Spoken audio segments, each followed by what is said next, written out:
Wonder. A real wonder emerges from an empty mind. What do I mean by this? We usually think that the mind should always be filled with thoughts, plans, judgments, and constant activity. We are conditioned to believe that the more we know, the more we think, the more we analyze, the closer we get to truth. But in reality, the opposite is true. The more crowded the mind is, the less space there is for wonder. When the mind is overflowing with noise, it cannot listen to the silence of existence. It cannot see freshly. When the mind becomes empty, not dull, not blank, but open and spacious, it becomes like a clear sky. In that emptiness, life reveals itself in its most natural beauty. A tree is no longer just a tree. It is a living miracle. A bird's song is no longer background noise. It becomes music from the universe.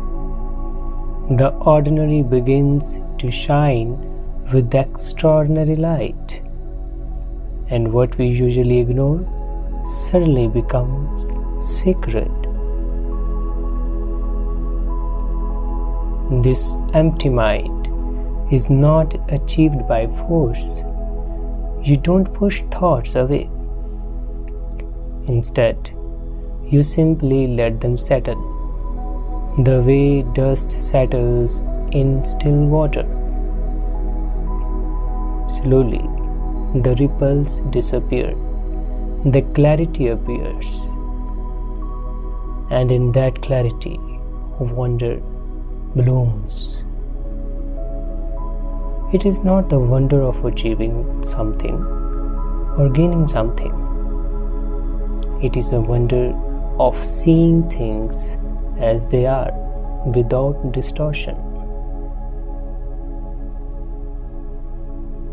An empty mind allows you to meet each moment as if for the first time. Imagine looking at the sky as though you had never seen it before, or listening to the sound of rain as if it were the very first rain on earth. That is the freshness of wonder. It has no past, no future. It belongs only to now. And from this wonder arises joy, causeless, pure, and childlike. A joy that does not depend on possessions, recognition, or success. It is joy born out of presence. That is why emptiness is not something to fear. It is something to welcome, because in emptiness you discover fullness. In silence you discover song, and in the absence of clutter you discover the real wonder of life.